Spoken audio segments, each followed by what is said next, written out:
Mondays at this time. I'm real happy to have in studio folks from the Mason County Economic Development Council. Today, no different. Jennifer Baria on the air with me this morning. She is the Business Development Manager for the Mason County EDC. Good morning. Good morning. Thanks for having me. Yeah, for sure. Thanks for coming on the air and talking with us about some of the good things that the EDC does to help spur business around these parts. You've got some programs for startups that you'd like to talk about today. We do. We've been talking a lot about recruitment, and it's important to realize that when you're talking about economy, it's better to talk diversification.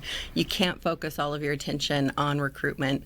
It won't be effective, and it won't help any of your current businesses. So we do have a program which is business retention and expansion, which helps focus in on companies that we already have and what they might need.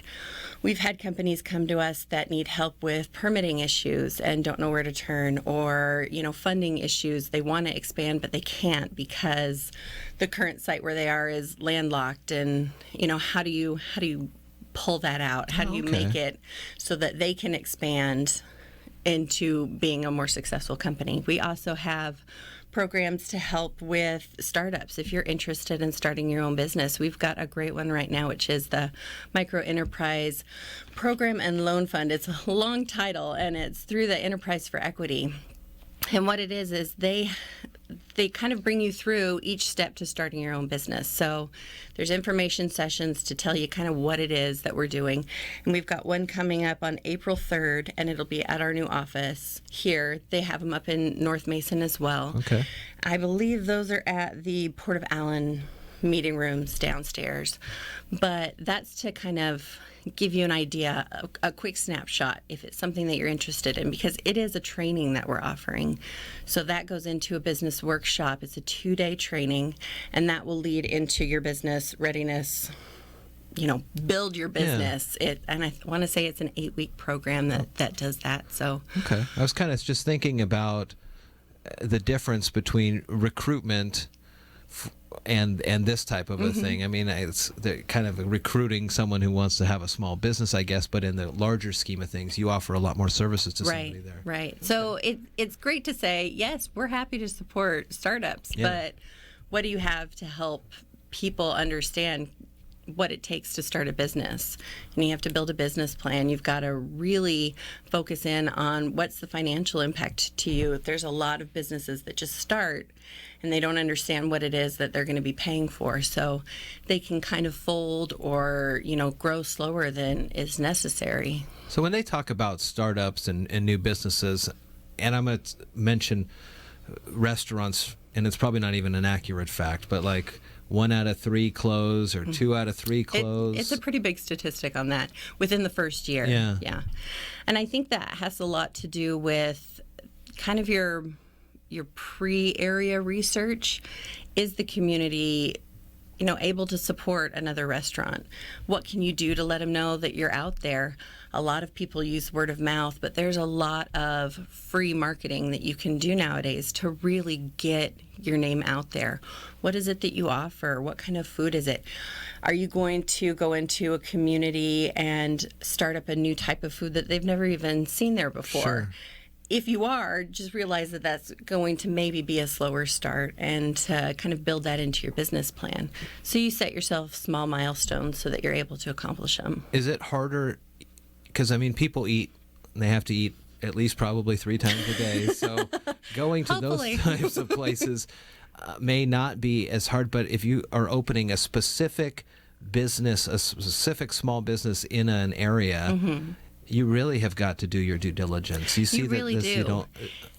Is there somebody that's going to purchase your product? Yeah. Are you not even looking locally at, nobody here is going to buy my product, so then that means that the cost of doing business needs to be lower. So look at what that is. But if you need to be closer to, we've got a new company out at Mill 5 that moved down here specifically to be closer to SPI. So looking at where your supply is being closer to that can pull in different businesses, really looking at the demographics of what your business needs. A lot of this stuff, too, you guys were working on, I think, with that economic gardening, right? We are. That's for a little bit more established business, but it's the same idea. There's kind of a gap between a small business who is doing all of that information themselves, and there's a lot of resources for startup for small businesses. Once you've moved past that into maybe 10 employees, you're doing some pretty good revenue, but you don't have somebody hired specifically to do market research, to do this is a great product. Is it something that we can sell? Is it something that we can market? Do we have the capacity? That kind of research. Your bigger companies hire people and have them in-house. They do all of that. So economic gardening kind of fills that gap. Okay. It allows the business to come in and say, we've had a business go through it that wanted to look at their e-commerce. It was something that they'd started, but it had never really caught on. They'd been doing it for a couple of years. So what they needed research for was, is it even a good idea to keep it going? If it is, what do we need to do in order to move it forward? So you look at things like, where do you market your social media to?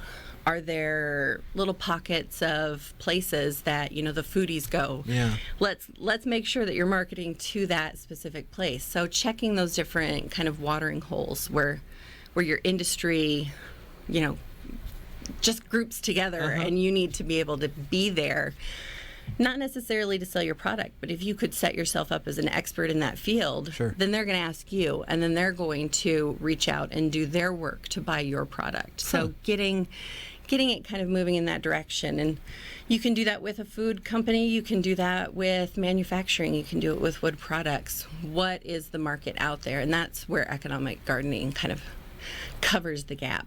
ChooseMason.com, the website for the Mason County EDC, now in their new location in downtown Shelton here, 310 West Coda Street, just a block up the street from the old Radio Ranch here. So you mentioned that coming up on the 3rd of April, you've got something coming up for the business startups. Is the micro enterprise information session. It's 1 hour. It will be here in our office at the 310 West Coda Street, and it's from noon to 1. You can call our office, set up a time. You can just show up. We like to have coffee ready for people. So if you're coming, let us know. But you're welcome to if you last minute want to just show up. And if you're in North Mason, it's 2 to 3 at the Port of Allen meeting room. That's right there off of Highway 3. So more information at 426-2276 or again 310 West Coda, the new offices for the Shelton Mason County Economic Development Council. Jennifer Baria, Business Development Manager, in with me here this morning. Good to see you. Thanks for coming in. Thanks. Can I just do a quick save the date shout out for our membership drive? Sure you can. It is May 24th. As you guys know and have been there before, we are doing it out at the Ridge Motorsports. We get the whole track for you guys. So we'll have the go-karts. We'll have the track open for people to run on, bring people that are interested in learning about Mason County. The economy, we're happy to highlight businesses. We've got a couple of sponsors. Little Creek Casino is a sponsor, Heritage Bank is a sponsor, MTA is a sponsor, and Hood Canal Communications. And they'll have time to talk about what it is that they're doing. They're constantly growing as well, so it'll be a good kind of spotlight on some local businesses that we've got. Right. Well, we'll keep our eyes and remember that one for sure coming up in May. Jennifer, thanks for coming in. Thanks for having me. Good to see you. You as well.